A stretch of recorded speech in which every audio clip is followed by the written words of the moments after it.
It's kind of nippy today. Might be about 49 degrees, but at least the wind has died down. Not quite spring yet, at least not here. But I am getting some work done. I had a gentleman contact me needing some parts for his Victrola 11. This is one of the later 11s. I think it's 1919 or 1920. In other words, the fat tone arm 11. The 11 being Victrola's most popular selling machine for its entire existence, pretty much. They made like 750,000 of them, I think. Anyway, there were some motor issues. He took care of that himself. I helped him out with some speed control parts. And then we discovered there was a problem with the tone arm. See, somebody had worked on this machine in the past before he got it. And he's been putting it back to rights. And I've been helping him, with the parts and whatnot. Anyway, this might possibly be the worst tone arm disaster I have ever seen. And tone arm mount, maybe. Not so much the arm itself. They get busted up and stolen off the machines a lot of times, but because they're brass. But the tone arm mount, that's this cast iron bit here, 1919 or 1920. This came off a 1920 machine, the one I am giving him. Same thing. Anyway, this one over here belongs to his machine. This is just an example from another 11 from my parts stockpile. What do you see that looks different here? Take a good close look. Not the missing pin here. I took that out of this one to put in the other one. What do you see there? What could that be? Well, what we have is this ring on the top is missing. It's been very crudely hammered down. Now, it took me a while, I'll admit. It took me a while to stare at this wondering, what in the hell was somebody thinking to do this? What advantage would this give anything? And after a while, it finally came to me. They were attempting to remove this sleeve. This is a steel sleeve. This is a cast iron mount. It slides in there, and 100 years later, it is solidly welded in there with pressure and rust. You are not getting that out without extreme cold or extreme heat. And they tried, and they busted it up good. Now, you see right here, this little hole? That little hole right there has a pin in it. I will show you on this one. There's the pin. You see the pin right there? That pins the sleeve into the mount. You can see it a little bit better. Which side do I have to go to? Probably up here.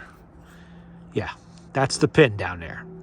It's missing on this one entirely. Someone knocked it out, and then they still couldn't get the sleeve out, and they left it that way. Tone arm flopping around all over the place, and really a mess. This is unusable. You cannot run a machine this way. He did manage to play some records with it, but eventually all the little ball bearings in there would have fallen out. It would have been a mess all over again. Now, why they were trying to do that is probably because, you see this little cutout here? This little cutout corresponds with a little pin. I will show you, not that one. I will show you on here. I can get it to move enough. Okay, you see that pin right there? That pin goes through the tone arm, comes out the other side, and it rides in that cutout. And it stops the tone arm from over-traveling in either direction.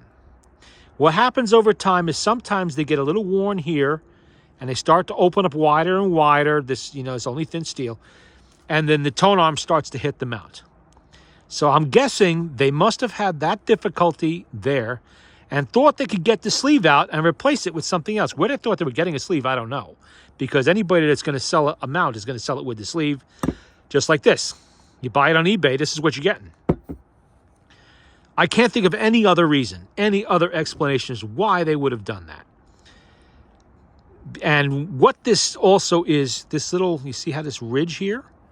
Now what you have is a bearing race. That's this part right here, which fits right in there. You see those little cutouts? There's 5 of them all around it. There's 5 cutouts. And in those little cutouts, there rides a little round ball bearing, just like those ones were. I'm not going to put them in there because I'll lose them. You see the little ball bearings? There's 5 of them there. and they ride in those cutouts. That's your bearing that the tone arm turns on. The earliest tone arms don't have this in the support. You go back to 1912, 1913, somewhere around in there. I forget exactly when they started. It will just be riding on brass, riding on just metal. There's no bearings. But then they came up with the improvement, and this is a much smoother. The way it rides in there, it's possible to lock it down a little bit better so it's not wobbling and flopping around too much. And everything after that point has the bearings. Some have 5. If you have, say, one of the later Victrola 50s or a Victrola 35, you're going to have 10 because it's a double layer of bearings. But you got to have them, otherwise it's not working properly. And you got to have the cutout, and you got to have the pin. What usually happens to these is that pin gets loose right there, and it just falls out.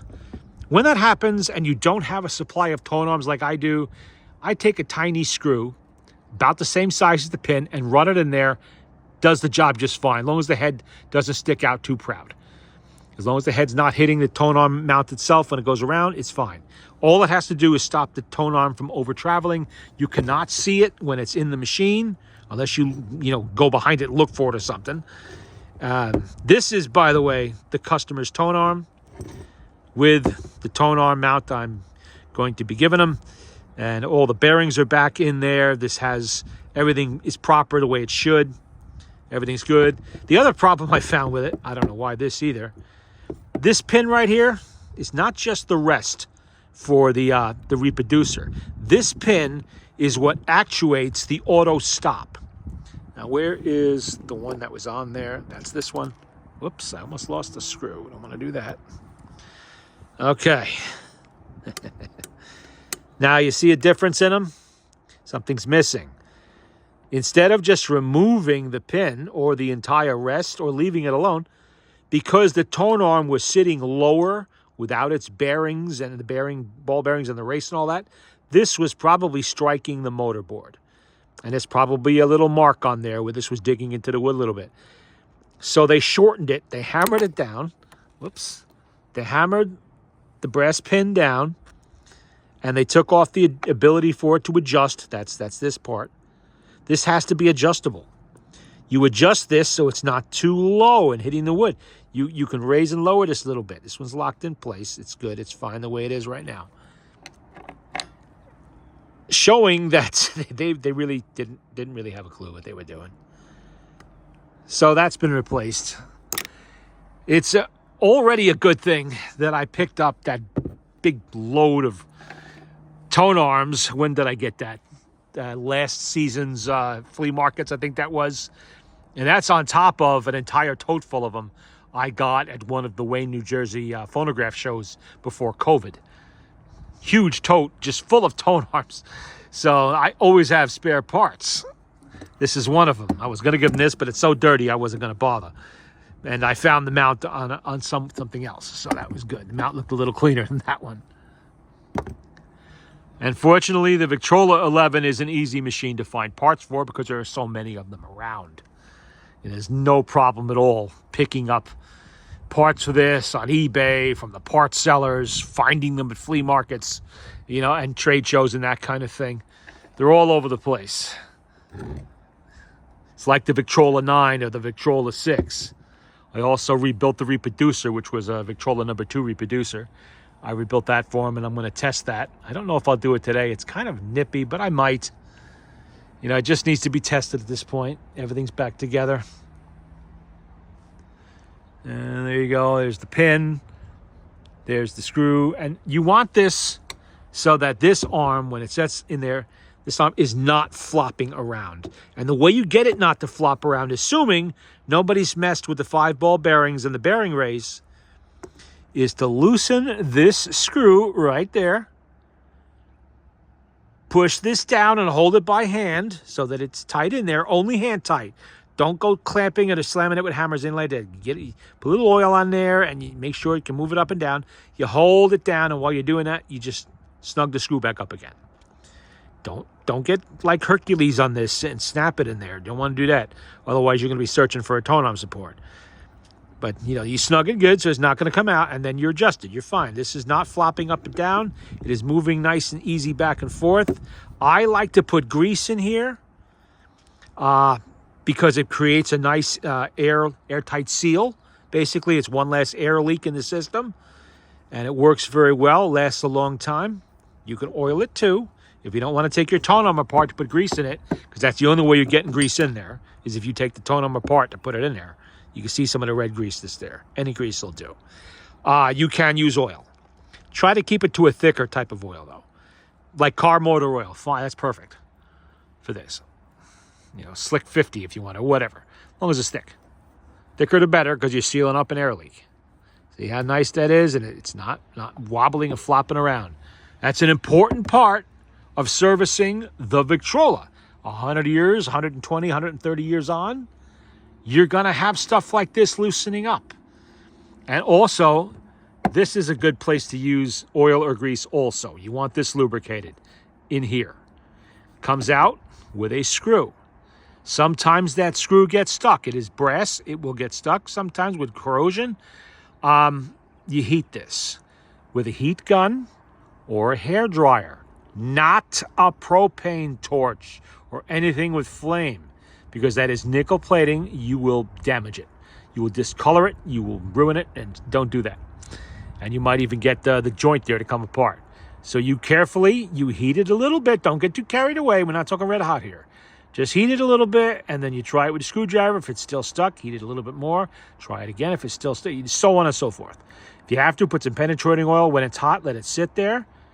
Walk away, come back a day later, try it again. It will eventually come out if you want to put grease in there. If you don't, just put oil here and it'll work its way in. You can use a thinner oil here and let it work its way in. 3-in-1 is fine. Don't use WD-40 because that's a dry lubricant and that's not good for Victrolas. You need a wet lubricant. 3-in-1 oil, gun oil, car motor oil, transmission fluid for your car, whatever. It all works. This is a Victrola. It's not a high compression, internal combustion engine. But you see the difference there, what I'm talking about on that ring. Took me a long time to figure that out. Longer than it should have, actually. I'm getting slow. I could not figure out why somebody would do that on purpose. But that's the story of the Victrola 11 tone arm mount disaster. Luckily, they did not do anything drastic to the tone arm itself, because that is a very nice condition tone arm.